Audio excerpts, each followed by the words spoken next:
Shabbat Shalom, everyone.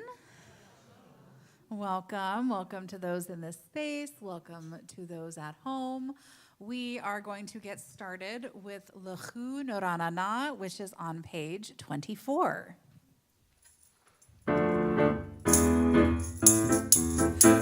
Noranana, Lechu Noranana, Lechu Noranana, Ladonai. Lechu Noranana, Lechu Noranana, Lechu Noranana, Ladonai.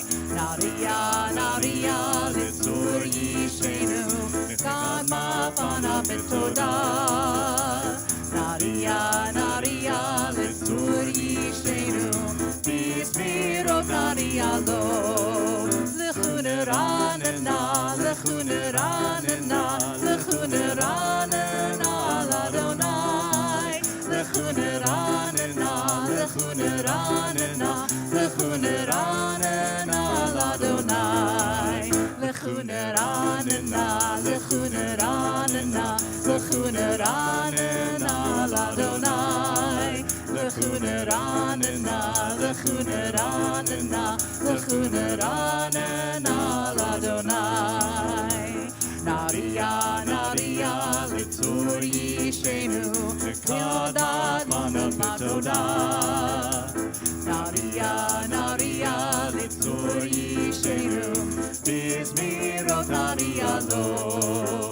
Lechu Noranana, Lechu Noranana, Lechu Noranana, Ladonai. Lechu Noranana, Lechu Noranana, Lechu Noranana, Ladonai.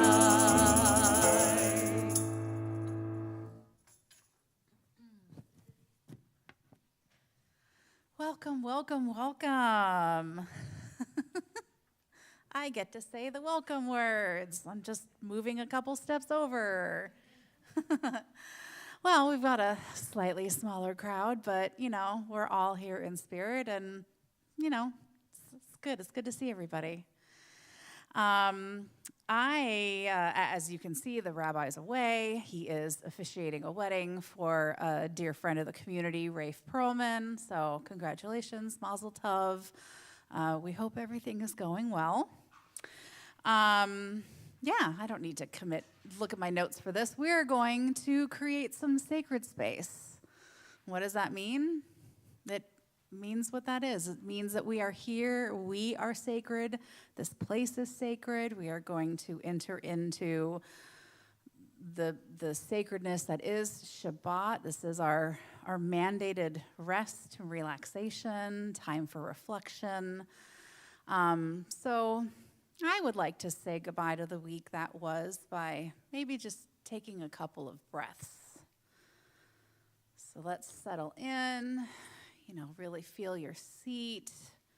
Maybe close your eyes. Let's take a nice deep breath.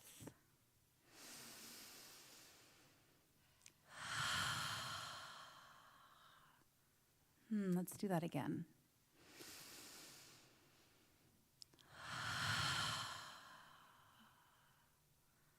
Once more for good measure.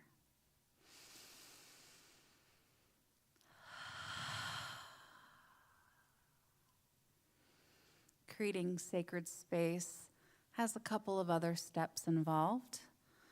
One of the things we do to create sacred space and usher in is to give of ourselves. And the way we give of ourselves can be spiritually, can also be monetarily. It is taking, the little change that's left in your pocket and maybe giving it to someone who could use it. And right now, the someone who could use it is our own community, Bet Aleph. As Rabbi mentioned at our last Hanukkah Shabbat, we're halfway through January. In January, he mentioned in January, these months, our board of directors has designated our own community, Bet Aleph, as the recipient for our tzedakah. Our community's financial health has been challenged by the pandemic, rampant inflation, and, the war hasn't helped.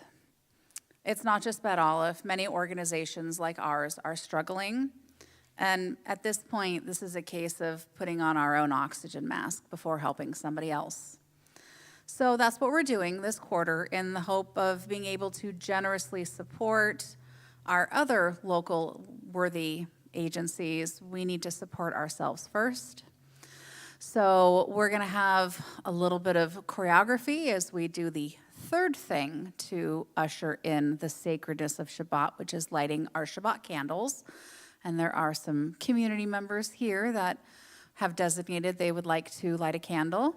So we're going to sing a song. We're going to sing Nasim Shalom. And while we are singing Nasim Shalom, I'd like to invite those of you that are lighting candles to step up. And those of you that have some jingle jangle in your pocket to step back.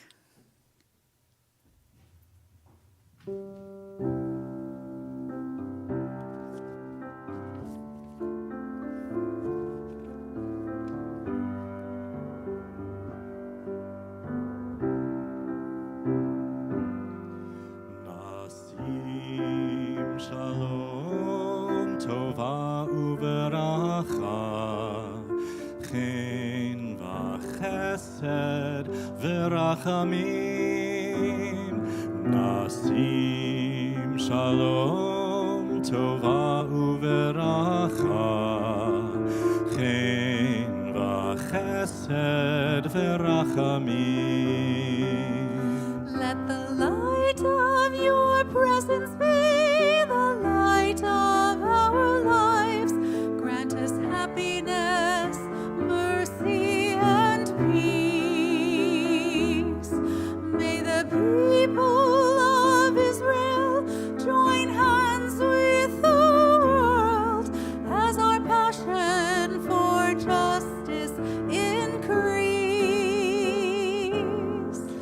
Nasim Shalom, Tova Uveracha, Chen v'chesed verachamim. Nasim Shalom, Tova Uveracha, Chen v'chesed verachamim. Let the light of your Torah be the light of your dreams. Grant us goodness, grant us blessings and love. May our yearning for peace be a blessing for the world as the olive branch soars with the dove.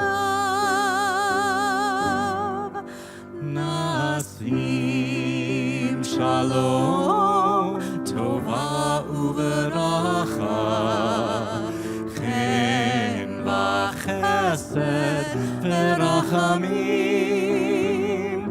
Nasim Shalom, Tova Uveracha, Chen v'chesed verachamim.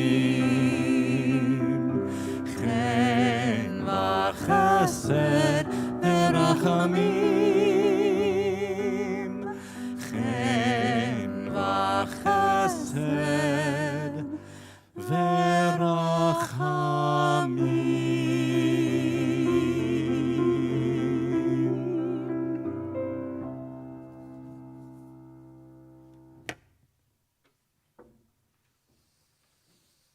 Hello. All right. Well, I have this first lady that's not on my list, Linda Moldauer. Were you lighting at home? Did you say you were lighting at home? It's for my father, Sidney. There you go. My father, Sidney Gold, who happened to have passed the day before my birthday. He was a wonderful dad, worked hard to take care of the family. Thank you, Linda. Next to Linda, we have another Linda, Linda Morris. Linda is lighting her candle to honor her husband, Gary Morris, on his 10th yard site. Next to Linda, we have Jackie Williams. Jackie is lighting for her brother Howard Keith Block, born 1935 in Louisville, Kentucky, who passed away January 4th in Louisville, Kentucky. Oh, 5th. Okay, then there's a misprint. Sorry for your loss. Sharon Mayo. Yes. Sharon Mayo was lighting a candle for healing, being pain-free, and being able to drive. Yeah. And next to Sharon, Andy McVeigh is lighting tonight for Andy's father, Pete McVeigh, on his 7th yahrzeit. We've got a few members lighting at home. Elizabeth Heath is lighting a candle to memorialize the recent passing of an old friend and fighter for workers' rights, Gary Prince, a kind and dedicated man. John Danker is lighting a candle for his cousin Mike O'Connor on his 11th yahrzeit. And we hold in our hearts, what else? What are we holding space for, holding light for, holding peace for, as we cover our eyes and recite the blessing? Baruch atah Adonai, Eloheinu melech haolam, asher kitshanu b'mitzvotav v'tzivanu lehadlik ner shel Shabbat.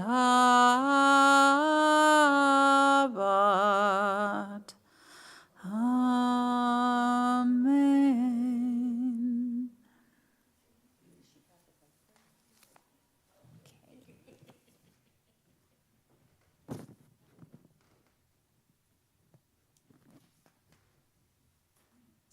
And now, as the candlelighters are finding their seats, we welcome Kate Elias to lead us in the Baruch and the Shema and the V'ahavta. And there is a microphone up there for you.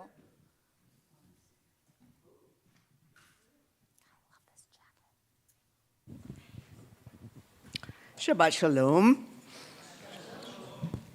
So, as Celia said, my name is Kate. As many of you know, I was born into a Roman Catholic family, but was lured into the Jewish tribe largely by the profound and yet practical spirituality of this next part of our Shabbat service, the Baruch, Shema, and V'ahavta. The first steps along the spiritual path, as Rabbi Olivier is fond of telling us, are to show up and to grow up. To me, the Baruch is like step one. We are simply showing up and opening ourselves to blessing. We've gotten ourselves here on this chilly Friday night, schmoozed a little, and settled ourselves into the sanctuary. You at home have decided that, yes, you want to join us. You've logged on and you've snuggled into your favorite chair. The candles are lit, and now we're ready to open our hearts to the Eternal One of blessing. Please rise for the Baruch on page 4.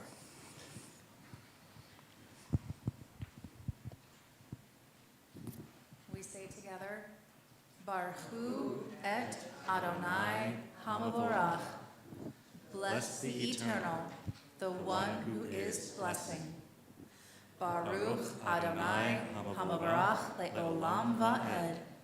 Blessed is the Eternal, the one who is blessing eternally.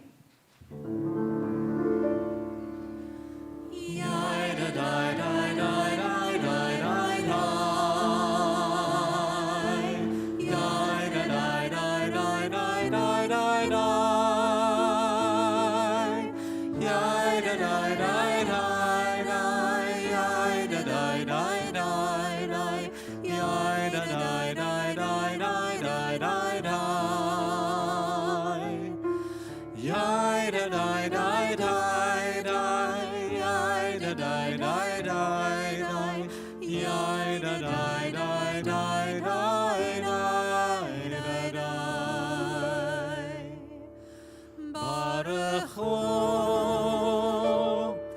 et Adonai HaMevorach.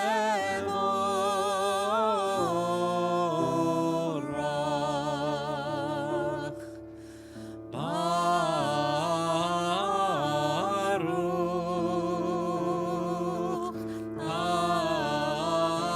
Adonai HaMevorach, HaMevorach le'olam va'ed. HaMevorach, HaMevorach le'olam va'ed.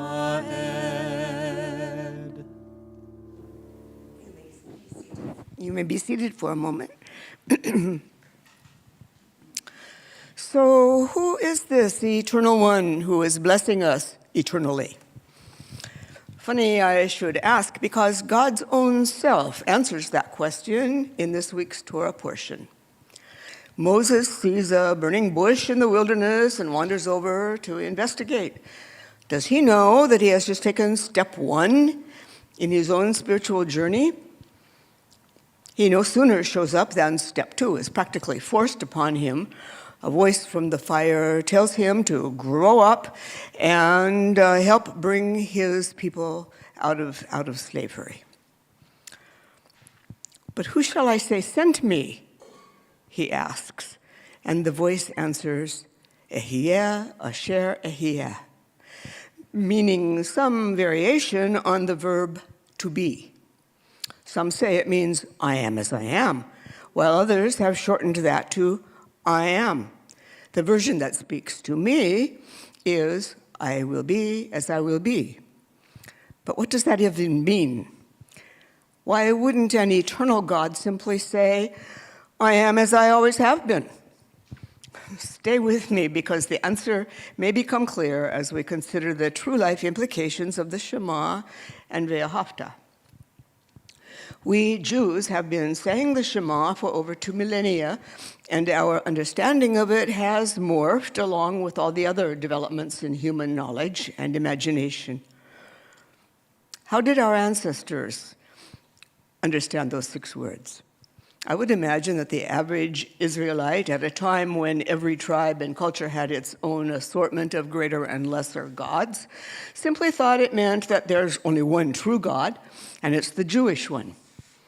But what about Moses, who seems to have been way more advanced in spiritual growth? Would he have intuited the mind-blowing ramifications of the Shema? That an invisible and ineffable God is somehow manifest in all that is?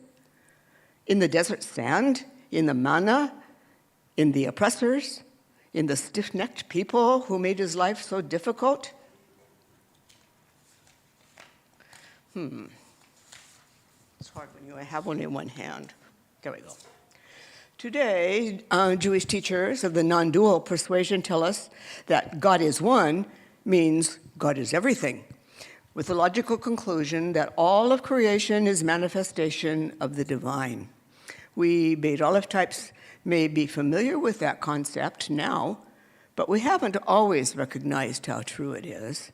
We've had to grow into our understanding of an ineffable isness that is the source and essence of all that is. That growth doesn't happen all at once. We have to keep showing up, keep opening our minds and hearts to recognize the eternal in every aspect of creation and every person we encounter. The clerk in the grocery store, the person who cuts us off in traffic, even the person we see in the bathroom mirror. I still find it nearly impossible to see God in, say, Hitler or Stalin or some other tyrants we could name. In this regard, I am a true Israelite, still wrestling with God, just as Jacob, Israel, wrestled with his nighttime visitor. still trying to understand who, what, and where God is, as I imagine our forebears would have struggled at Sinai. Wherever you are in your spiritual struggle to understand and embody what the Shema truly means, please turn to page 6 and rise to declare those 6 powerful words.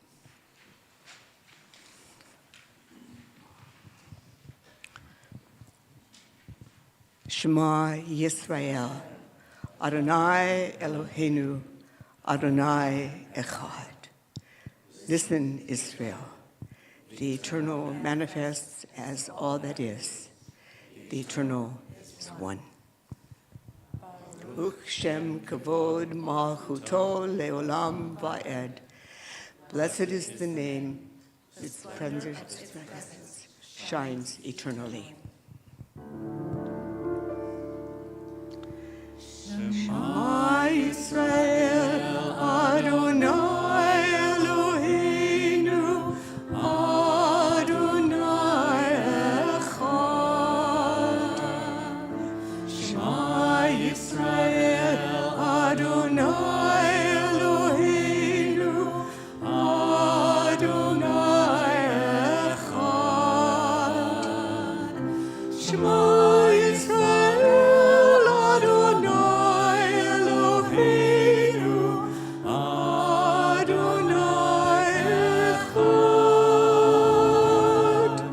Shema Yisrael Adonai Eloheinu Adonai Echad. Baruch Shem Kavod Malchuto Leolam Va'ed. Baruch Shem Kavod Malchuto Leolam Va'ed. Shema Yisrael Adonai Eloheinu Adonai Echad. Shema Yisrael Adonai Eloheinu Adonai Echad. Shema Yisrael Adonai Eloheinu Adonai Echad. Shema Yisrael Adonai Eloheinu Adonai Echad. Shema Yisrael Adonai Eloheinu Adonai Echad. Shema Yisrael Adonai Eloheinu Adonai Echad. You may be seated. Just a few more words. In the practical sense that I so love about Judaism, Torah follows the Shema immediately with a solid example of how we can come to understand what it really means. Keep the Shema close to your hearts and lips, Torah says, and walk its truth into the world in all you say and do. The idea is that by actually living its implications, we will grow into the realization that, wow, we and the eternal are one. And here's one more practical implication of the Shema. Being one with God means that each of us plays an active role in how God shows up in the world. Remember those words, I will be as I will be? Think about it. To some extent, infinitesimal though it may seem, how and who God will be depends on you and me. With that in mind, let us now chant the Be'ahafta, also on page 6.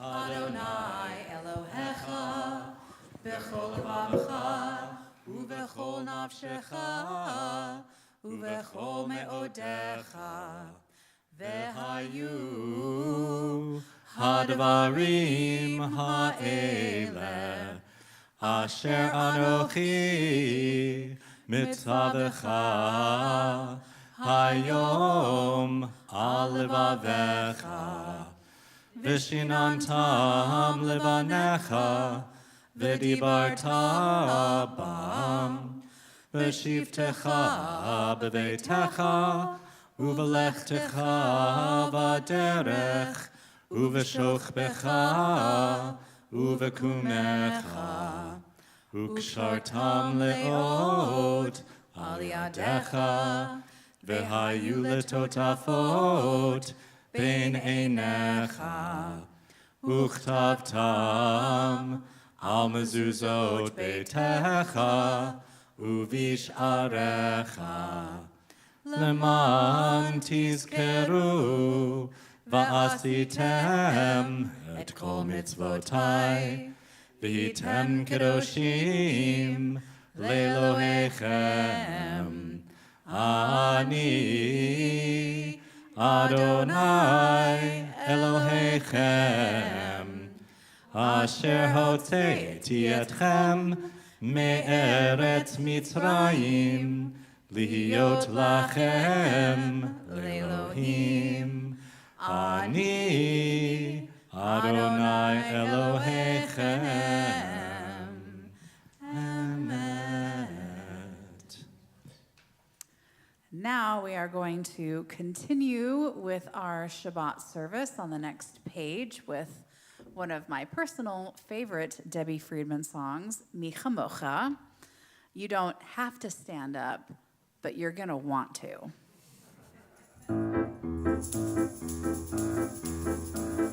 Yai dai dai dai yai dai dai dai dai dai dai yai dai dai dai yai dai dai dai dai yai dai dai dai dai yai dai dai dai dai yai dai dai dai yai dai dai dai dai Mi chamocha ba'elim Adonai Mi chamocha nedar b'kodesh Nora tehilot osef eleh Nora tehilot osef eleh Malchutecha ra'u banecha Bokei hayam lifnei Moshe Ze Eli anu ve'amru Ze Eli anu ve'amru Adonai yimloch le'olam va'ed Adonai yimloch le'olam va'ed Yai dai dai dai yai dai dai dai dai dai dai Yai dai dai dai dai dai dai dai Yai dai dai dai dai yai dai dai dai dai Yai dai dai dai yai dai dai dai dai Mi chamocha ba'elim Adonai Mi kamocha nedar b'kodesh Nora tehilot osef eleh Nora tehilot osef eleh Nora tehilot osef eleh Nora tehilot osef eleh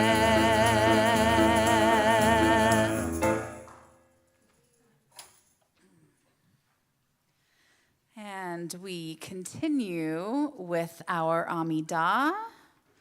And Diana is going to come and join us for this.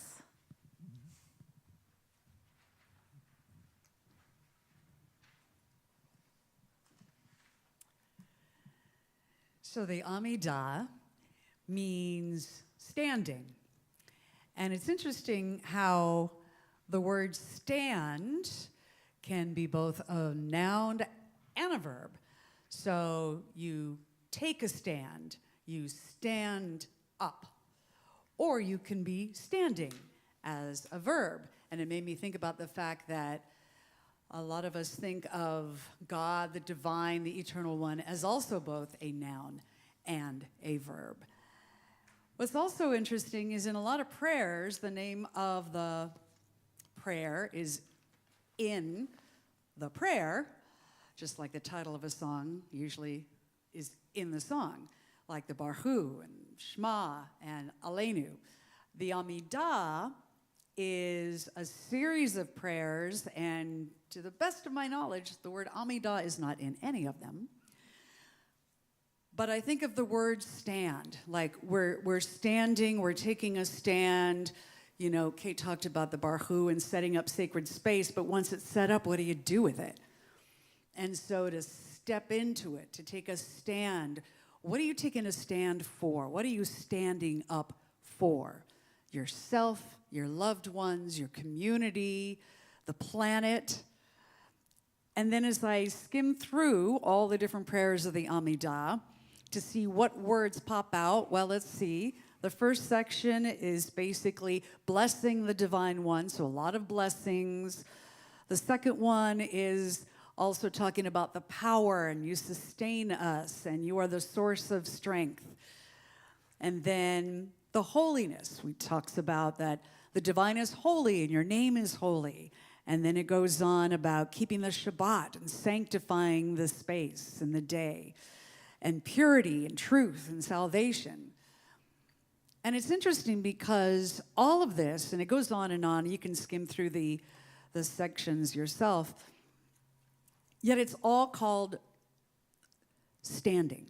It's all about standing. And so for me, that is the container. We have the Shabbat container, and the container within the container is the Amidah, where we stand. We declare ourselves present, and we also stand for. Sometimes it's just ourselves. Sometimes that's what we need, is stand up for ourselves, since we often stand up for others and keep ourselves out. So as you do the Amidah, think about what you're taking a stand for, what you're standing up for.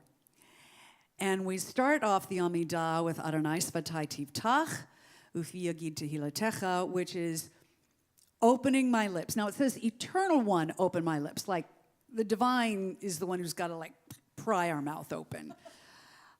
But actually, if the eternal one and the divine one is within ourselves, as that's the framework that we like to approach, that we are taking that divine spark within ourselves and letting it open up our mouths so we can speak up and we can take a stand.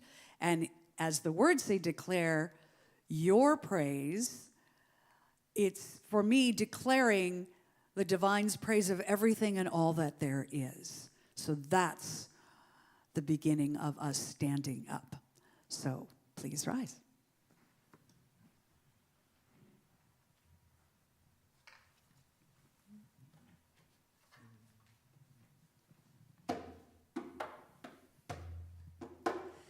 Adonai Svatai Tiftach Ufi Yagid V'Yagid Tehillah Tehilatecha Tehilatecha Tehilatecha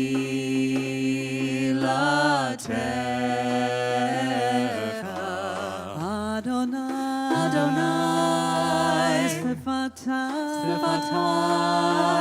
Tiftach Ufi Yagid V'Yagid Tehillah Tehilatecha Tehilatecha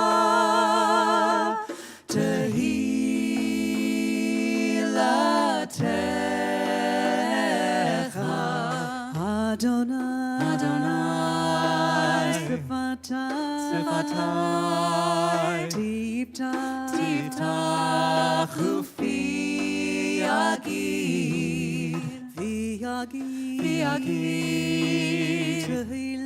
Tehillah, Tehilatecha, Tehilatecha,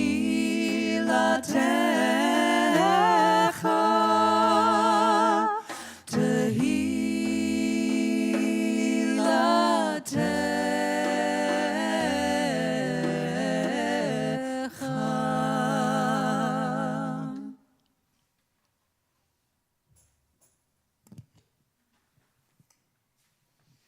Baruch atah Adonai Eloheinu v'Elohei Avoteinu v'Imoteinu Elohei Avraham Elohei Yitzchak v'Elohei Yaakov Elohei Sarah Elohei Rivka Elohei Leah Velohei Rachel, Ha'el Hagadol, Hagibor v'Hanora, El Elyon, Gomel Chasadim Tovim, V'Konei Hakol, V'Zocher Chasdei Avot v'Imahot, Umevi geula lifnei bneihem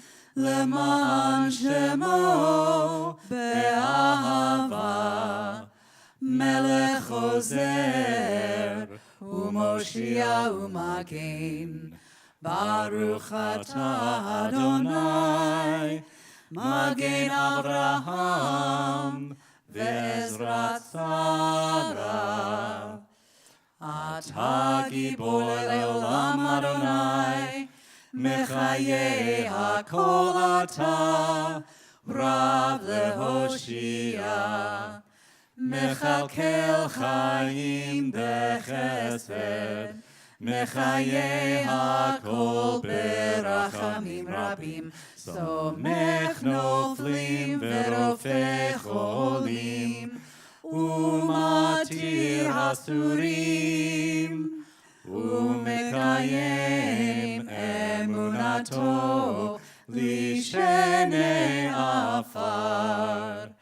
Michamocha ba'al gevurot, Umidom elach, Melech memit umechaye, Umatzmiach Yeshua, V'ne'eman ata lehachayot hakol. Baruch atah Adonai, mechaye hakol.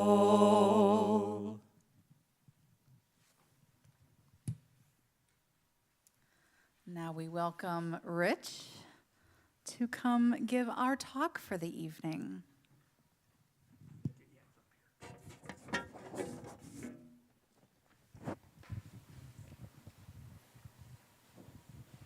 I'm going to stand down here. I don't want to. So that's the rabbi's chair. And trust me, I'm a poor substitute. Welcome, everybody.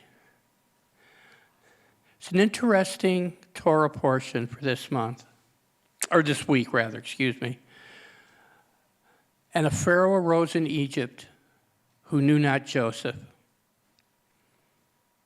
He goes on to say how freaked out he is by all these strangers in the land. Stop me if you've heard this before.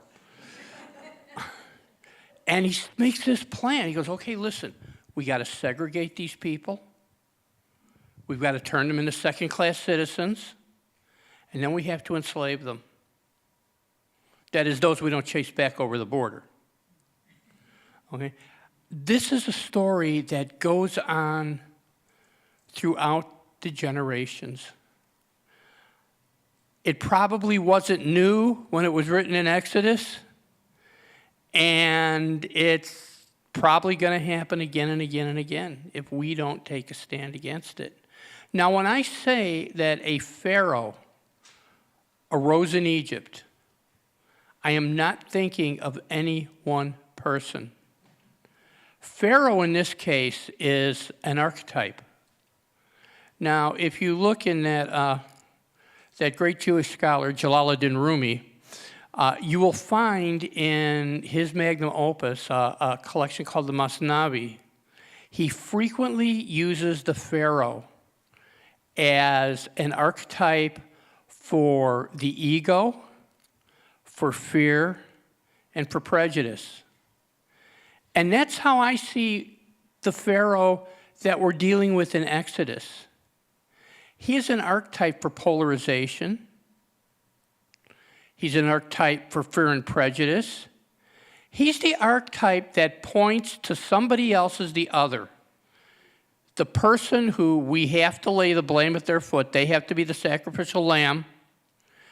And they have to be the ones who suffer so we can, allay our pretty much groundless fears and feel good about ourselves at a time when we probably shouldn't be feeling so good about ourselves. So the question that I get out of this reading is, and probably the most important thing for me is, what can we do about it? How do we, as people of faith, stand up to injustice? How do we stand up to prejudice?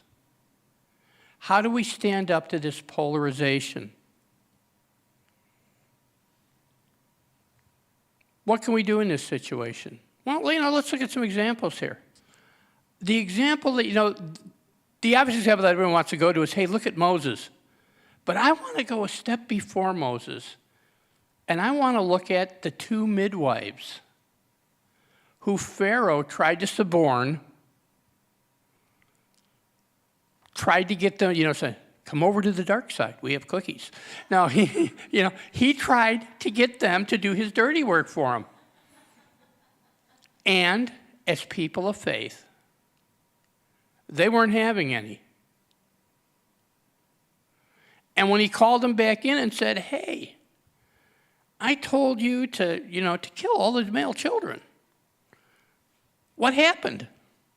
Well, Jewish women are really strong, and, they give birth to these kids who are really strong, and, the kids basically get up and walk away before you can get to them. But the bottom line is they don't let themselves be suborned into this.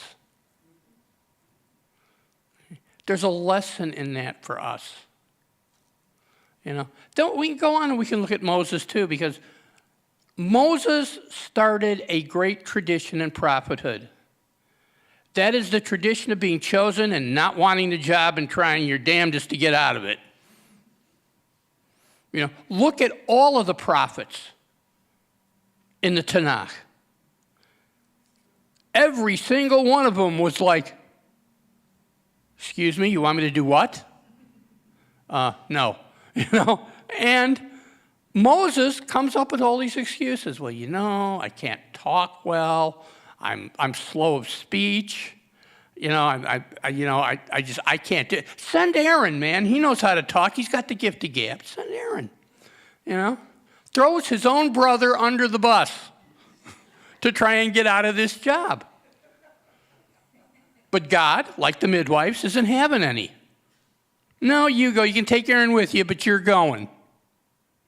Okay, now it's interesting because that part about, slow of speech and slow of tongue. Does anybody remember the scene in Fiddler on the Roof where Tevye's in the marketplace and he's making all these quotes from the Tanakh that he's assigning to different people?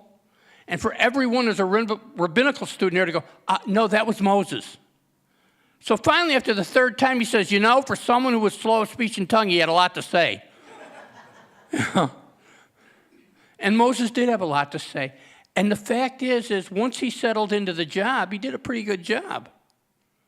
But like I said, he needed to be in a position where he needed to stand up, to show up, and to grow up, as Kate and as Olivia have said. This is a position that we all need to take. We need to look at these people, these midwives, Moses, Aaron, the prophets in the Tanakh, the Navim. We need to look at them not just as people who we admire and that, but we need to look at them as people who we emulate. This is the stance we need to take in a world that's getting tougher and tougher to live in. Now, I'm going to give you some good news here to end on. I firmly believe that we are at a stage in our evolution that I'm going to call it the second axial age. And the reason I call it that is there was a wonderful physician, psychiatrist, and philosopher who lived in Germany in the 30s and 40s named Karl Jaspers. Jaspers was an interesting character, and I first came in contact with him in the realm of psychiatry because he wrote a beautiful book on the pathophysiology of psychiatry. And in any event, Jaspers lived through the Nazi era. He had a Jewish wife who he managed to keep with him and keep safe throughout all those years.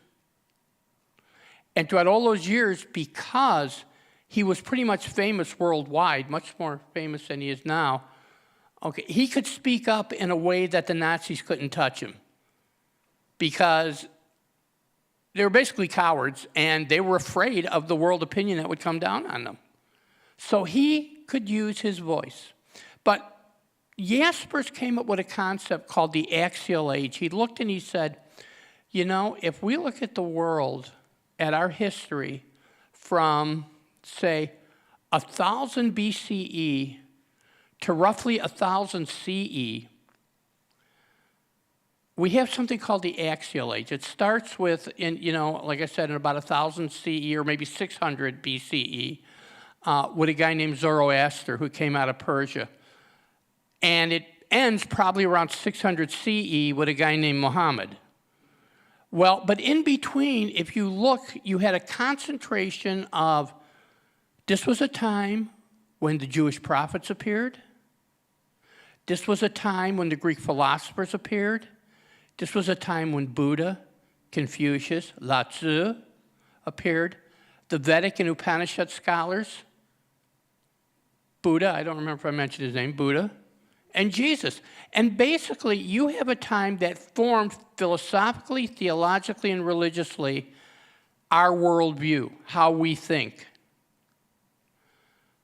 I believe that we are on the cusp of another axial age. I've talked with Olivia about this, and he agrees with me about this. He probably came up with the idea first, but in any event, but we are in agreement about this, that this is second axial age. It's an age, a new evolutionary step for us as people. But with any stage like that, and if you look at the past one in history, you have huge upheaval. You have what was called in the scriptures wars and rumors of wars. We have that now. But what we also have is we have our teachers. We have the people, the exemplars of how to stand up and be counted. A Pharaoh may have risen who knew not Joseph, but we're here to remind him of who Joseph is.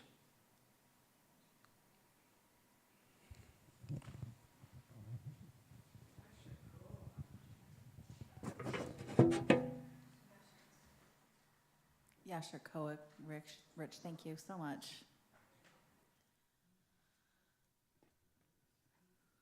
All right, our next song is, I don't think this one's in our prayer book, but one of those days when Olivier rewrites the prayer book, it'll be in there.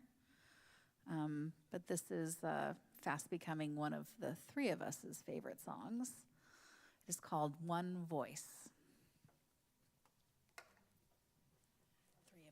And it's by a female group called Waylon Jennings. The Waylon Jennings. Not Waylon Jennings, but the Waylon Jennings. Yeah, well, because like in the music, it says it's written by Ruth Moody and is arranged by Marceline Moody. So maybe they are sisters. Sounds right. Or somebody else wrote the song.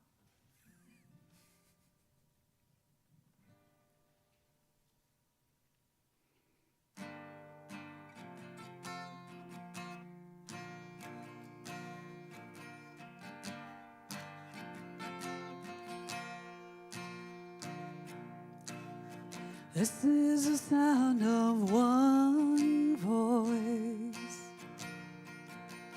one spirit, one voice, the sound of one who makes a choice. This is the sound of one voice. This is the sound of one voice.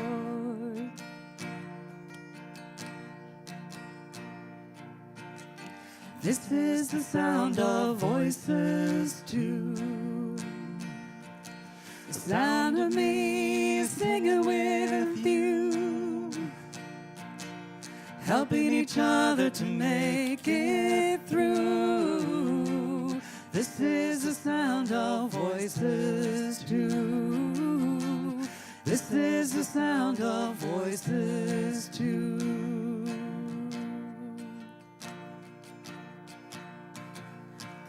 This is the sound of voices three, singing together in harmony,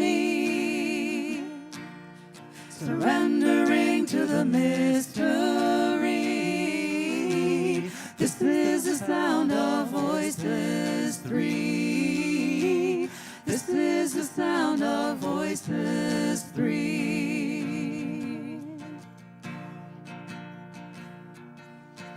This is the sound of all of us, singing with love and the will to trust.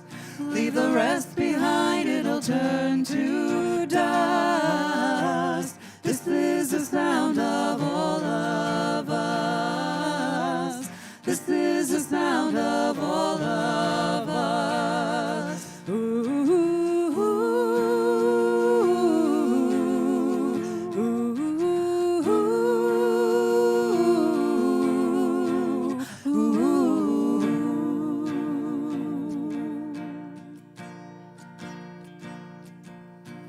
This is the sound of one voice, one people, one voice, a song for every one of us. This is the sound of one voice. This is the sound of one voice.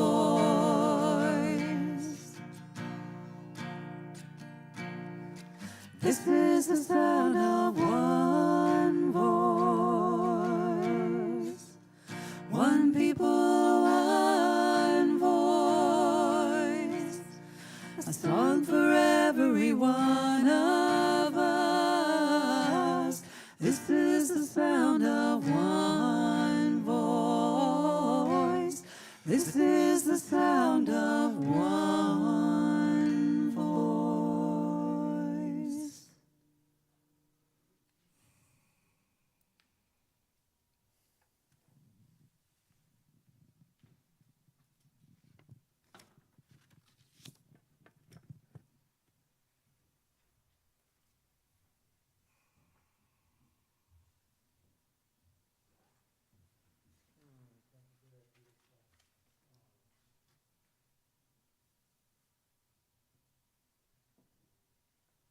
I'll be leading us in a brief meditation tonight. I've got my timer going so we won't run over. So I invite everyone to take a good comfortable posture as the lights come down. And just feel yourself, feel your body, feel yourself being here, being present. Feeling the space around us, the solid earth below, and the sky, the night sky above.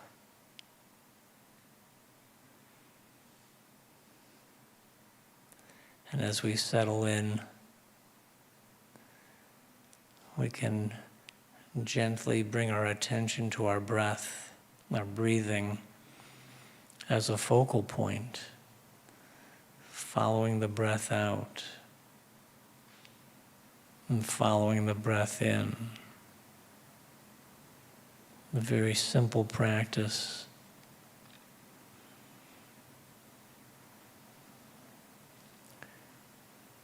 The breath is always with us, so we don't have to worry about it. It's going on its own. We can hitch a ride with it. Coming in, and going out.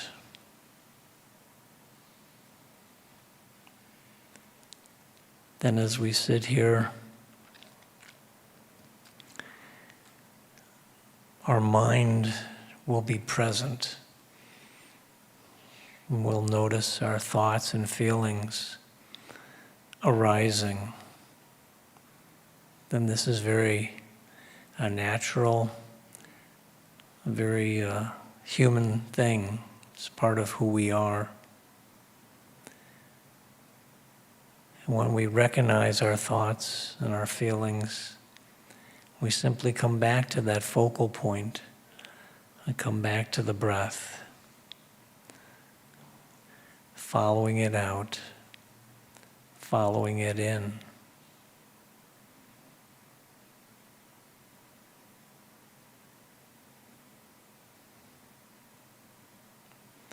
And this gives us a sense of being in the present moment,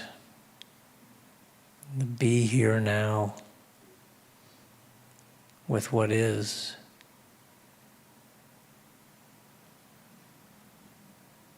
It's fine to have our thoughts, it's fine to have our feelings, but we can see the difference, we can be aware of the difference, and keep coming back and learning each time we come back.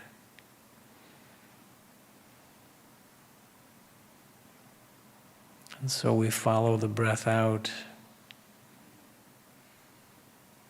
and follow it back in.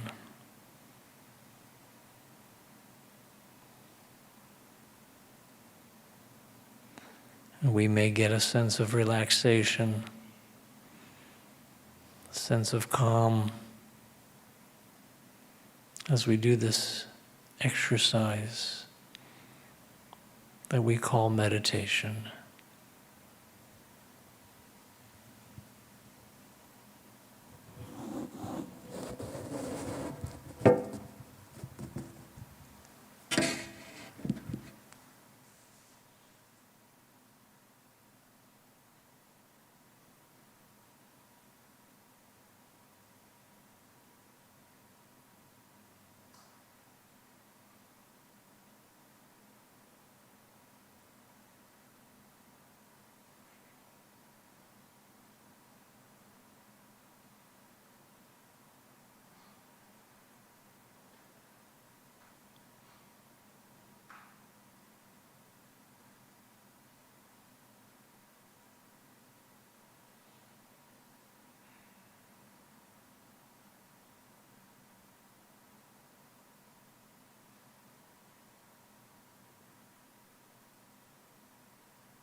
Gently come back from our meditation, taking a deep breath or two as the lights come back up, and rejoin the rest of the service. I will now lead us in the reading of the list of the names of our healing group, holding all those in our hearts in the light and breath of healing. David Mark, Daniel Clark, Maxwell Bernard, Lynn Carroll, Lawrence Stern, Elizabeth Heath, Maggie Pisner, Ronnie Shapiro, Margaret Bergman Ness, Amy Lowe, Noah Clark, Carlos Taylor, Deborah Libes, Edward Tansman, Laura Sack Klein, Julie Wilchins, Darcy Donegan, Judy Cohen, Michelle Cooksley, Claire Kelly, Wendy Zeev, Jean Waters, Jim Halverson, Zoe Suter,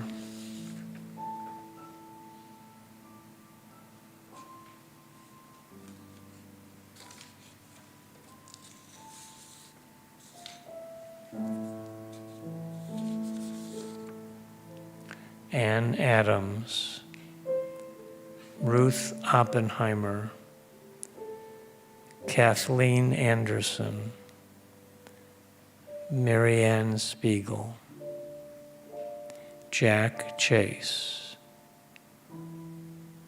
Joyce Yachmanoff, David Brooks, Lois Brown, Christy McLean, Zareth Irwin, Anne Smithwick Selman, Evelyn Kaufman Yari, Beverly Sorensen, Leif Sorensen, Kalish Leviel, David Shalloway, Lee Shalloway, and Junior Yoder.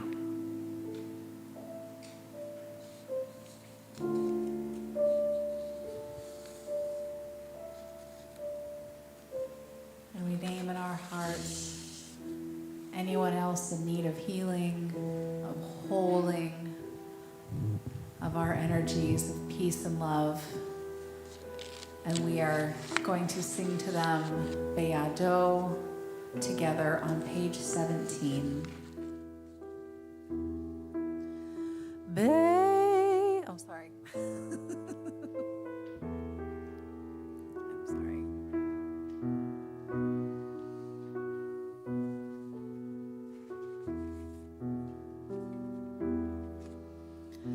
Be'adov kidruchi be'eti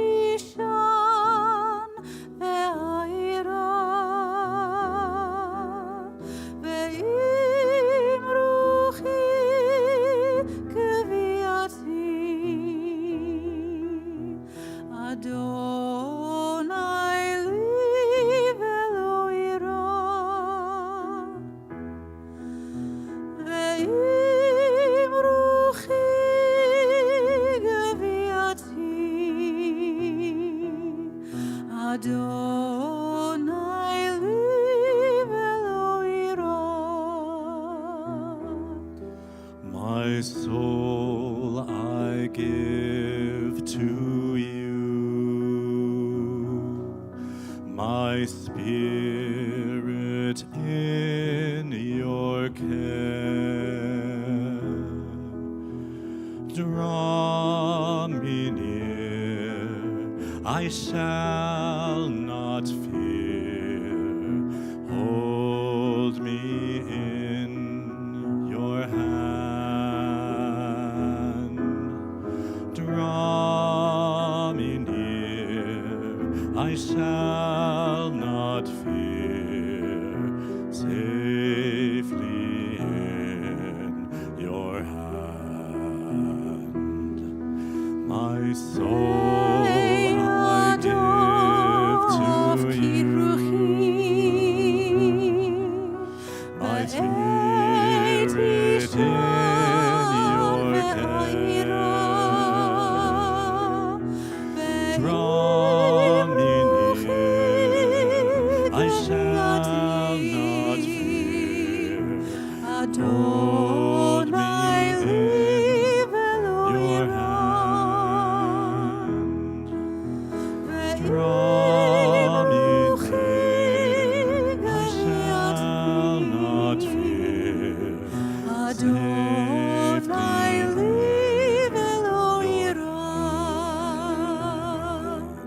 My soul I give to you. My spirit in your care. Draw me near, I shall not fear. Hold me in your hand.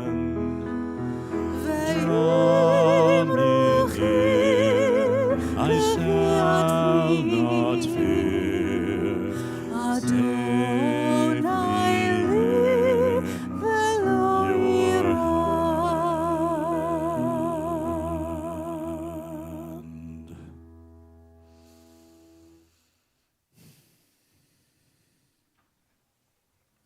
And as Alan finds his seat, we invite Paulina Libas to lead us in the Aleinu and the Kaddish.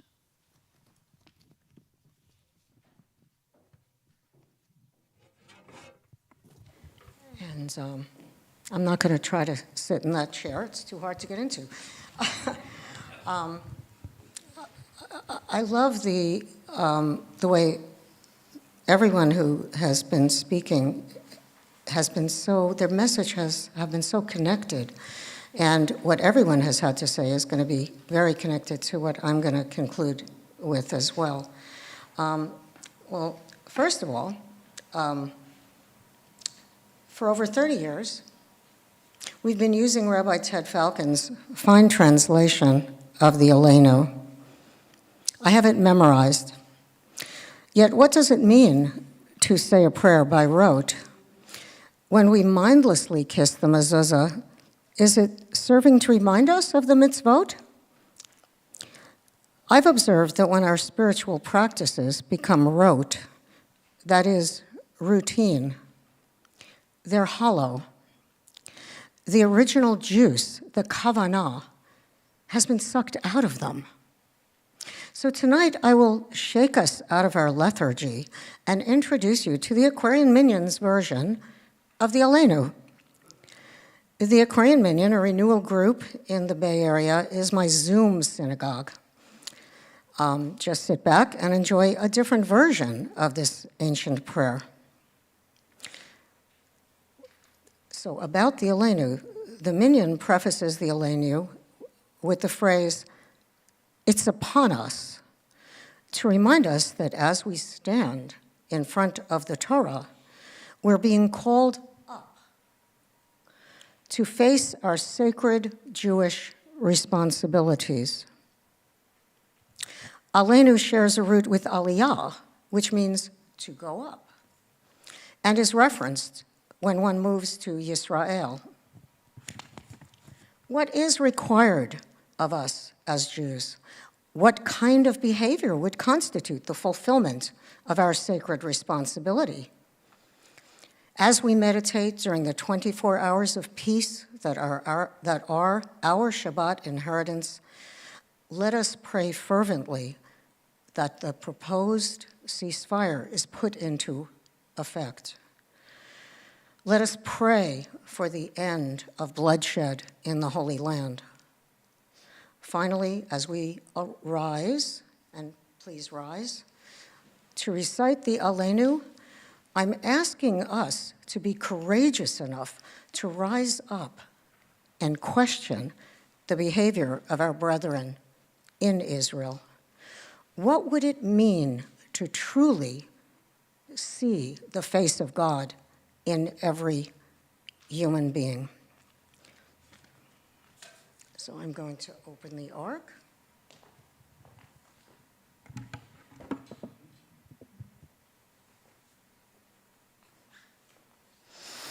It's upon us, it's upon us. Aleinu l'shabeach ladon hakol. And I'm going to sing it the way we do in English, so you have English words to listen to, as we do on when I'm on Zoom with these folks in California. Oh, come, let us praise the light of the world and add to the greatness of the shaper of life, who made every people a spark divine and blessed every one in its own special way, who gave to us a Torah of truth and destined us to hallow this world. Let us lift up our hearts in praise and joy and thanks, receiving the Spirit, the life within all life, the Holy Blessed One. Hu Eloheinu ein od. This is our power, there is nothing else. And we hope, how we hope, that all the many gods of divisiveness and distortion, of pride and destruction, that all these gods, broken pieces of the whole, will find their way back into the single vessel of life, that the one might become truly one. May we hold to this vision that seems so incomprehensible, despite history, in the face of despair. Adonai yimloch leolam va'ed. The source of all being will be the center of all being, forever and ever. V'ne'emar v'haya Adonai lemelech al kol haaretz bayom hahu yiyeh Adonai echad u'shemaho echad.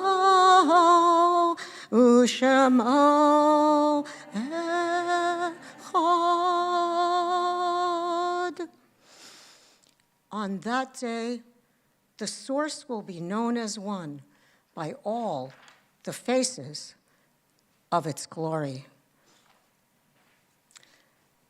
And when you go downstairs, I have a piece of art that I've set up kind of against the back wall that shows my own understanding of what it means that we are all one and everyone wears the face of God. And I'm taking a stand. So I hope it may be disturbing to some people, but please take a look at my I call it a prayer in 3 dimensions for peace in the Holy Land. And we're now at the Mourner's Kaddish. And let me get, so as we know, the Mourner's Kaddish is a prayer of praise.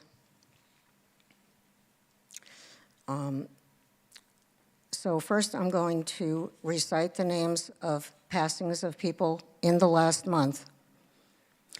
Michael Burkhardt, friend of Eliza Winship Freyer. Jesse Babauta, friend of Eliza Winship Freyer.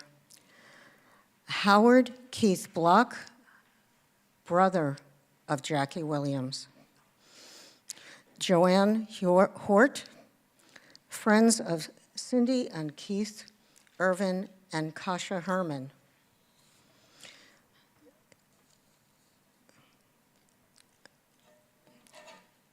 Passings in the last year. Asher Etkin, uncle of Devorah Levy. Marilyn Coleman, aunt of Shelley Oakley. Dolores Heller, cousin of Stu Heller. Mike Iverson, cousin of John and Celeste Denker. Ruth Kalish, aunt of Linda Muldauer. Ed Stutner, friend of Stu Heller. Debbie Levine Herman, great aunt of Saul Petersky. Jackie Curran, Celia Curran's mother, Beit Aleph member. Joe Geller, the late Michael Geller's last living brother.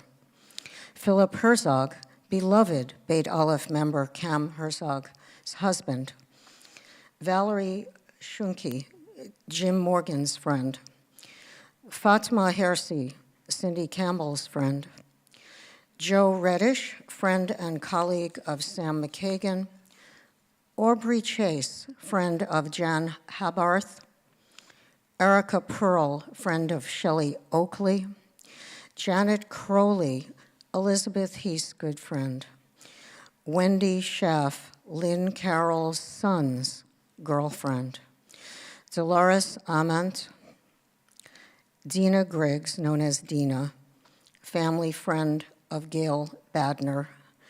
Thomas Autumn O'Kane, spiritual teacher and friend of Pat and John Hogland. Benjamin Jacob Medow, Jan Medow's first cousin. Ann Smith, mother of Sharon Leroy. Maria Bari, friend of Chicky Hanan, Linda Morris, and Beit Aleph community supporter. I have a few more on the, and now the yurtside list. These are yurtsides. Sidney Gold, father of Linda Muldauer on his 33rd yurtside. Gary Morris, late husband of Linda Morris on his 10th yurtside. Peter McVeigh, family friend of Sharon Mayo, 8th yurtside. Mike O'Connor, cousin of John Denker on his 11th yurtside. Pauline Landers, grandmother of Rochelle Gator on her 19th yurtside. And please name in your heart or whisper anyone who's passed, who's anyone meaningful in your life that you want to remember at this time. And we recite together the Mourner's Kaddish. Yitkadal v'yitkadash shemei rabbah, bi'alma divrach yerutei v'yamlich malchutei, b'chayechon uv'yomechon uv'chayei d'chol Beit Yisrael, ba'agala uv'zman kariv v'imru amen. Yehei shmei rabbah mivarach li'olam u'lalmei olmaya. Yitbarach v'yishtabach v'yitpa'ar v'yitromam v'yitnaseh.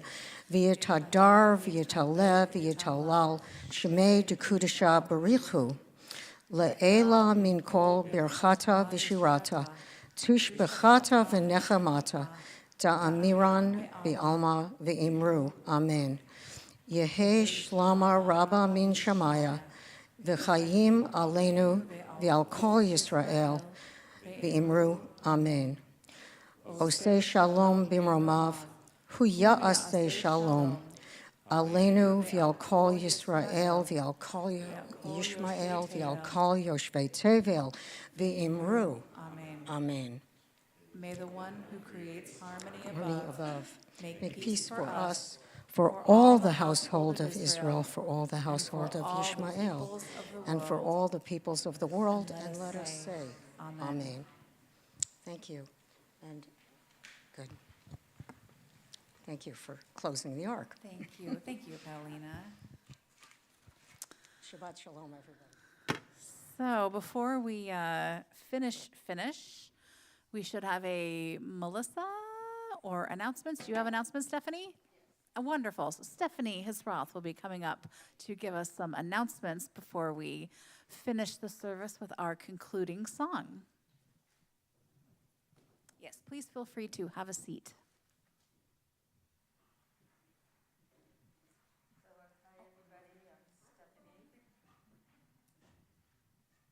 Hi, everybody. I'm Stephanie. And so the several announcements tonight. One about next week, so we'll do that one first, which is that the Bet Aleph annual meditation retreat is next weekend at the Whidbey Institute. And today is the last day to register.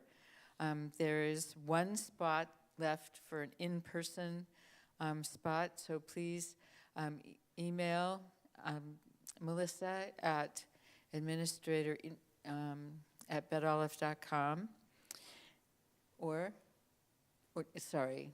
betaleph.org. And the online participation, the registration will remain open all week, and that's a wonderful way to participate, so please consider that. The next thing is that Bet Aleph is a member of the JCRC, which is the Jewish Community Relations Council, and JCRC annual, the legislative day is February 6th, and I hope everybody will consider it and look at the what JCRC is lobbying for in Olympia this year. And so there will be an announcement going out on the Google group, which you will get on Sunday, and also it'll be in the newsletter. And they're particularly concerned with hate crimes, anti-Semitism, supporting immigrant and refugee rights, as well as many other really truly important issues. So please look for that in the newsletter and on the Google group. The book club is still meeting every first Monday monthly, and please email again at administrator@betaleph.org if you are interested in joining. And the last announcement is we're always looking for speakers for Bali Forum. And so if you're interested in that, please contact Stu Heller to participate. Thank you, Stephanie. Before we go to our concluding song, I actually have something I'd like to add about Lobby Day. If you've never done this before, it's really impactful. I am unfortunately unable to join our Lobby Day because I will be starting school that week and I cannot miss classes. But I participated in a Lobby Day on a separate issue last year, and it was amazing. It was my first time actually visiting the state capitol and seeing our Capitol building, which is a beautiful historical building.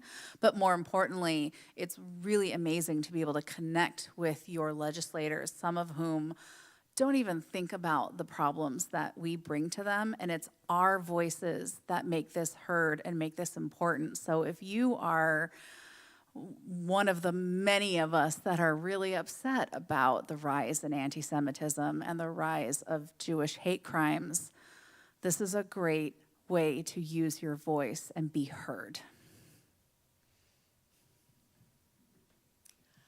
And I know that you're up late at night wondering, when is Purim coming? Because if you look at the calendar, Purim falls right in the middle of the first and third Friday that we meet in March. So, Olivier and I went back and forth on what to do, and so we decided that, mark this in your calendars, it's going to be March 21st, so it's going to be the Friday after Purim, the Purim postlude, or however you want to call it. And so should we tell them what the theme's going to be? I think that answered our question. All right. So pull out your Hawaiian shirts and your plastic leis because we are doing the Beach Boys this year. March 21st, put it in your calendar. All right. And I don't know if it'll be warm enough for flip-flops by then, but you just, wear the It'll flip-flops. be warm inside That's for right. flip-flops. Bring your flip-flops to put on, and your tank tops and your surfboards and whatever. We're going to set up a little wading pool here. All right. So the song we're going to close with, the Torah portion this week is just packed, right? There was, Pharaoh who knew not Joseph.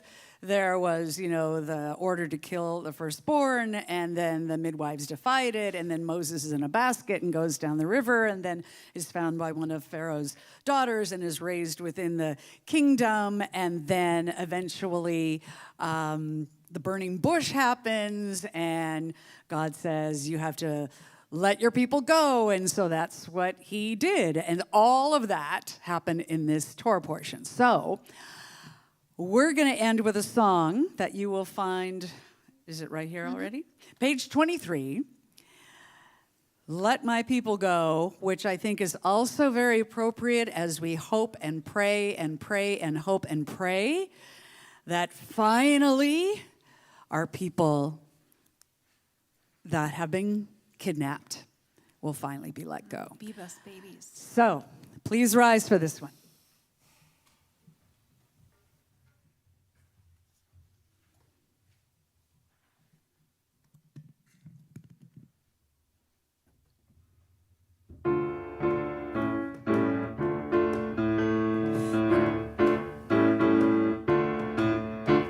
When Israel was in Egypt's land, let my people go.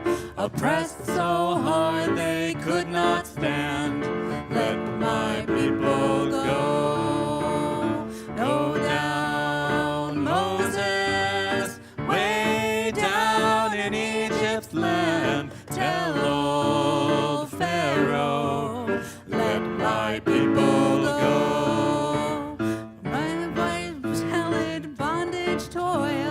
Let my people go. Let them come out with Egypt's spoil. Let my people go. Go down, Moses, way down in Egypt's land. Tell old Pharaoh to let my people go. Your foes will not before you stand, let my people go, and you'll possess fair Canaan's land, let my people go. Go down, Moses, way down in Egypt land, tell old Pharaoh to let my people go.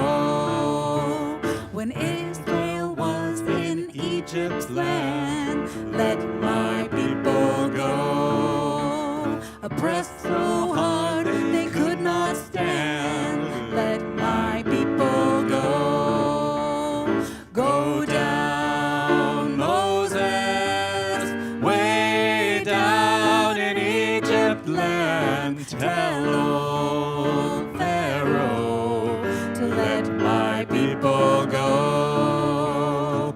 Go down, Moses, way down in Egypt land. Tell old Pharaoh